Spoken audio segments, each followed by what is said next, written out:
This is James, and I'm here with the Oracle Outlook for the week starting July the 23rd, 2018.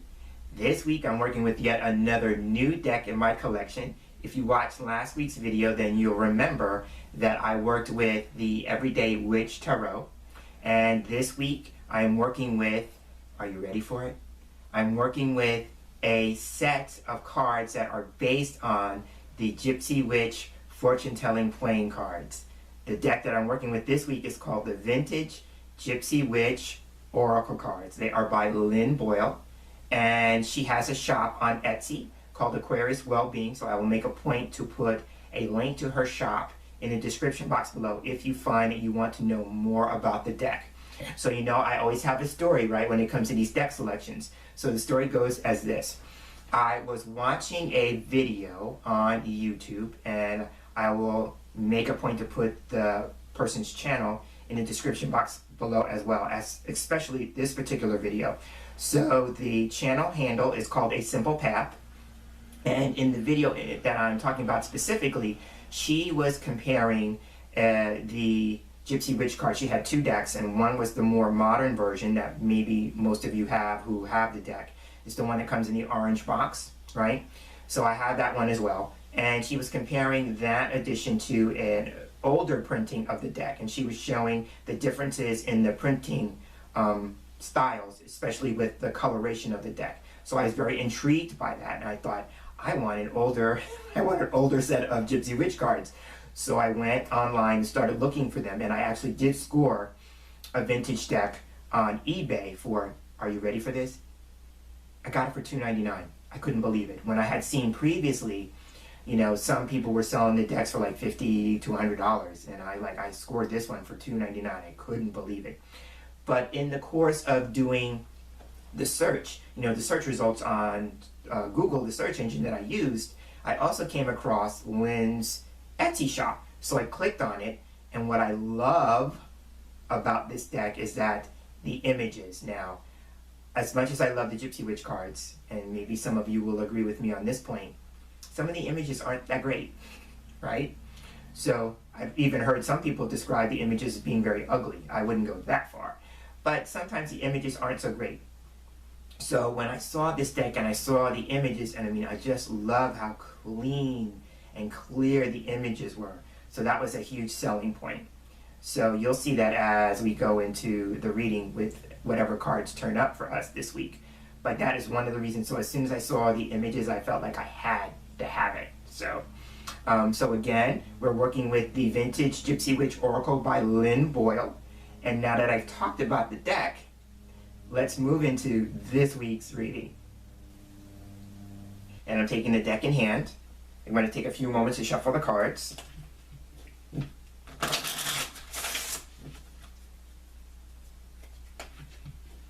And as I shuffle the cards, I'm focusing on my usual intention and question for these weekly general readings. And that is, what do we need to know for the week ahead? I'm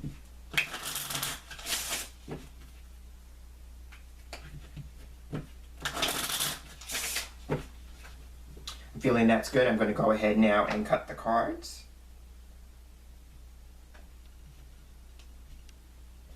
And fan them out.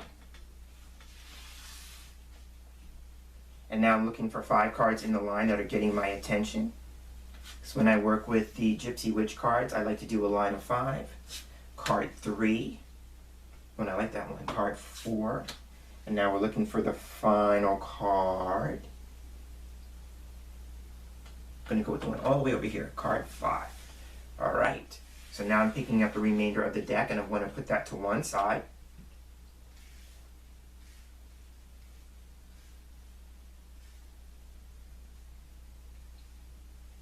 And I'm feeling inclined, I'm feeling prompted to work with the middle card first. For me, the middle card always represents the central issue, something that we're being asked to focus on for the week going forward, or if the cards are telling a particular story, then this would be the heart of the matter or the heart of the story.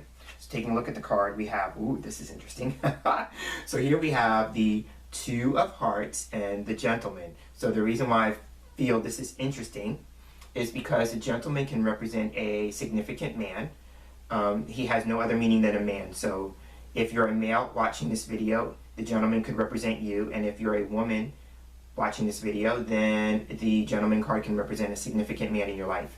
Now, what I find interesting is because as the reader, I'm male, so the gentleman can represent me, so it's very interesting. Now, another thing that's interesting to note is that the gentleman is facing to the left. So the cards that are on the left side of the line will represent something that the gentleman is looking forward to, or something that's going to be coming up in his near future, right? So it'd be very interesting to see what cards are on that side of the line.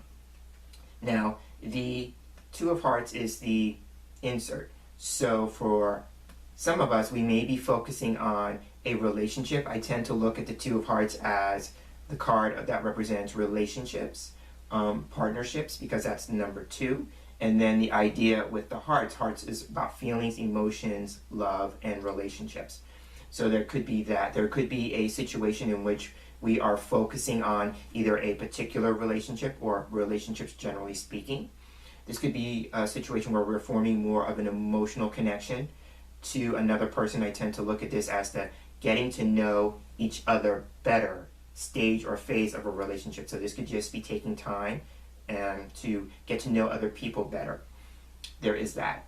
It could be forming an emotional connection or an emotional bond. This could be a week where we are in spaces where we are sharing how we feel about a situation or situations with another person, because I feel this is a card about emotional exchanges. 2 is a number of exchange, sharing. So it'll be sharing how we feel with another person. And it could also be too like the idea of being in a situation where people involved feel the same way about what's going on. Because I tend to look at this as feeling mutual, and with that saying, the saying would be, I feel the same way. So it could just be a matter of mutual feelings, sharing feelings and emotions, emotional exchanges, emotional connection, all those kinds of things. Especially because the hearts are red, this would imply a situation in which we're being cooperative. This represents cooperation. It could represent compatibility, in a relationship, things of that nature as well, because again, hearts are positive in nature. So I'm seeing that with the Two of Hearts as the middle. So for me, it could just represent like, a situation in which we are forming bonds with other people. We are moving into a greater stage of wanting to connect or get to know another person better. There could also be, too, for a person in particular this week, working on healing a relationship, because the Suit of Hearts also represents healing. If that is the case, both parties have to be willing for that healing process to take place, because that's the 2. Again, the 2 represents 2 parties, but also cooperation and something being mutual. So it has to be something that's mutually beneficial for both parties involved to work on healing the relationship. So there is that. And it could be, if I go with that, then it could be a relationship with a man in particular. If I combine both the playing card and the symbol. Okay? So again, that's the Two of Hearts and Gentleman. So now what I'm feeling inclined to do is now we'll take a look at the immediate cards flanking the Two of Hearts and Gentleman for more possible information about the central issue. So the card on the left, wow. Okay, so here we have the Queen of Hearts as the playing card insert and the ring as the symbol.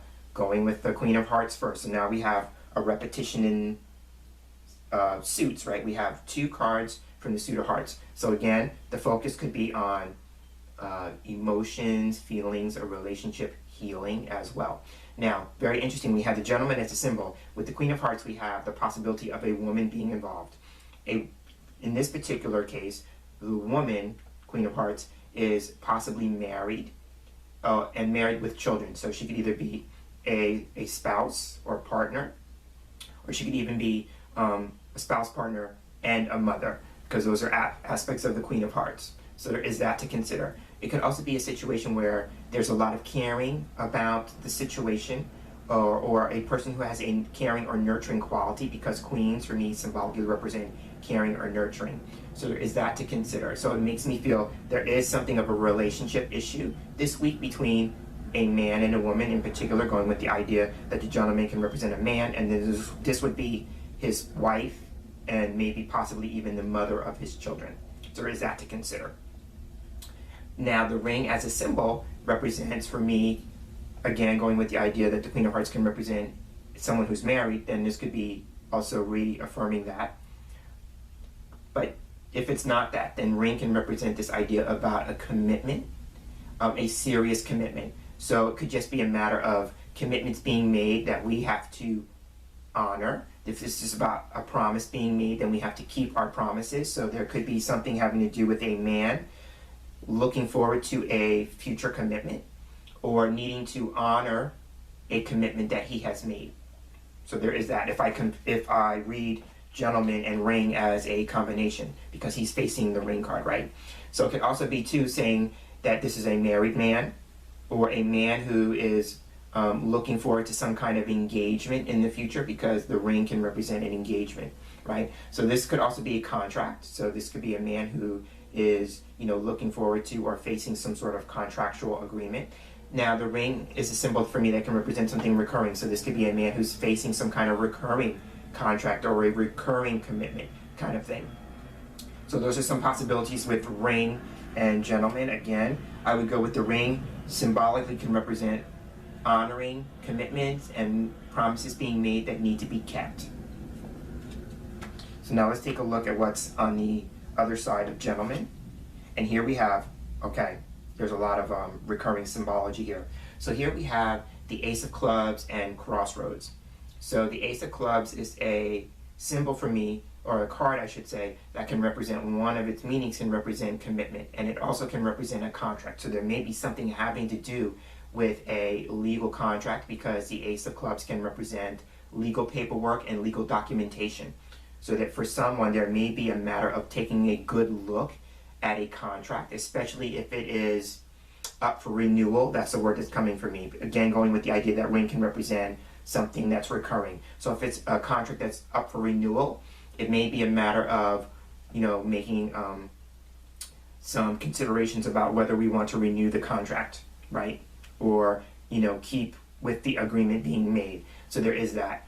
In that regard, then the Ace of Clubs can represent new work or business. So this could be either a potential business arrangement or a potential working relationship, going with the idea that the Two of Hearts was about relationships, right? So this could be a potentially working relationship, a business partnership, that kind of thing, and maybe there's some sort of legalities needing to be worked out in that. The other thing about the Ace of Clubs is that the Ace of Clubs can also symbolically, for me, represent a ring. So we have something here going on, maybe a situation where the parties involved have taken some time to get to know each other, and there may be some idea about wanting to make the commitment more serious in nature. So I'm going to say that. With the Ace of Clubs now, symbol of crossroads. Crossroads can represent this idea about being at a fork in the road, a crossroads in life, whether that's literal or metaphorical, and we're needing to make some kind of choice or decision. Now, this could be a matter of looking at what our options are, because crossroads is about options and alternatives. So if you're being faced with a decision this week, then it's a matter of taking a look at whatever options or alternatives are available to you, because there may be more than one way to approach the situation, because crossroads can also be an approach card. And for me, this usually represents multiples of something. So this could be more than one approach to consider. There may be multiple choices, multiple options, things of that nature. But symbolically, this card can represent being at a fork in the road, crossroads, and needing to make some kind of choice. So that's how I would see that. And it could be, too, if I read the cards, then the gentleman has crossroads behind him. And so this could be the choice or decision that the gentleman has made about some sort of commitment, contract, or agreement, right? So there may be something with a man in particular about a choice or decision regarding a commitment. And he may, with that, have to look at or consider options and alternatives. So I'm seeing that. With the Ace of Clubs and Crossroads. So now let's take a look at the outer card. They may reflect something of a summation or some possible outcome. Card on the far left. Okay. This is interesting. Okay. So now the situation will be taking on a different tone. So here we have the Three of Spades and the Pig. So Three of Spades has the playing card. It can represent being in a situation which feels there's a mist of confusion or uncertainty. This for me would represent a confusion or misunderstanding that needs to be cleared up. Now, this could also be interference by a third party. And so if that's the case, then I'm going to go with the idea here that gentleman and crossroads as a pairing could represent more than one man. So it could represent that somebody is in a situation in which there is a triangle to some degree, and they're having to pick between two people, right? This card is making me feel like there's a situation that there's one person too many involved, and that has created some confusion, some misunderstanding. Now with that, it could be like if this is the card about making choices, right, and we're torn, this card can literally represent indecision, and so we're torn about a choice. I'm hearing the song in my head, old song. So those of you may know the song is called Torn Between Two Lovers. So that's by Maureen McGovern, I believe. So somebody may be facing a situation in which they are confused about needing to make a choice regarding two potential people in a relationship context, right? So there is that to consider as a possibility. Now, pig. Pig is a symbol for me that can represent, usually in its positive sense, it can represent good luck and abundance, right? So, but I'm going to go sometimes with the more challenging aspect of pig, is that pig can sometimes represent this idea about being in hog heaven, and, or living high on the hog, that kind of thing. And if that represents, some resonance for some people, then the Three of Spades could be eliminating this idea about excess, because the pig in that regard can represent maybe too much of a good thing, or needing to do some trimming the fat because the situation has become excessive, right? So there is that to consider with the pig. And if that's the case, that would make sense with, this idea about eliminating one person out of the mix or out of the situation kind of thing. So I'm seeing that with the Three of Spades and the pig. Oh, the one other thing that I want to say about the Three of Spades is that the Three of Spades can represent artistry. This is known as the artist card. So if it's not, I'm not seeing that in the literal sense, it's making me feel like there may be a need for a more creative approach to the situation, right? So that's how I'm seeing the Three of Spades and the pig. So now let's take a look at the last card. Okay, so rounding out the line, we have the Jack of Diamonds and the Rider. So Jack of Diamonds is a card that can represent news or messages. I usually look at this as valuable information, going with the idea that diamonds can represent something of value, right? So it could just represent at the end, maybe if we're facing a decision, we're at a crossroads in life, we're needing to make a choice, we have multiple options and alternatives to consider, then this would be receiving some valuable information that may help with the decision-making process. So there's that to consider with the Jack of Diamonds. Rider. Rider for me is also a symbol that can represent news or messages. So there could be some sort of news or messages that arrive, some sort of arrival of news, because this card for me also represents an arrival that could aid in the decision-making process. As I'm saying that, I'm realizing that the combination of crossroads and rider could represent a decision is arrived upon. So it could just be saying too, like, at the end of the week, or as we're moving through the situation, because the rider can also imply movement, as we're moving through the situation, we come to some decision, that we will arrive at a decision. So that means that the decision will be made, right? So there is that. Now, going with that, I'm thinking in terms of the relationship possible scenario, that sometimes for me the rider can represent somebody who is eligible. So if the person is torn between two lovers, so to speak, whoever is the person that is most eligible, and that's making me feel like who is free. Like if one person is married and another person is not, it may make more sense to go with the person who is free, right? Because the other person's already committed, right? Unless that for some reason changes, right? But here this card would imply going with the person who's most eligible. But for me, generally speaking, I'm going to say like we're going to be facing a choice or decision, and there may be some valuable news or information that comes in that helps us with the decision-making process. So that is how I would end this week's Oracle Outlook. And as I wrap up, I'd like to take a moment to acknowledge those of you who have recently subscribed to the channel. So if you're a new subscriber, I want to officially welcome you to the channel and saying thank you so very much for taking that step to subscribe. But as I always say, whether you are a subscriber or a long-time or regular viewer, I can't do what I do here without any of you there. So I appreciate all your support and encouragement of the readings themselves and all the other content that goes into this channel. So thank you very much. I'm James Himm Mitchell, and as I close, I'd like to thank you for sharing space here with me for this week's reading, and I look forward to sharing the same space with you right here again in our next video reading together. So until then, I'm hoping that you have a wonderful day, and I'm hoping that you have a wonderful week. Take care.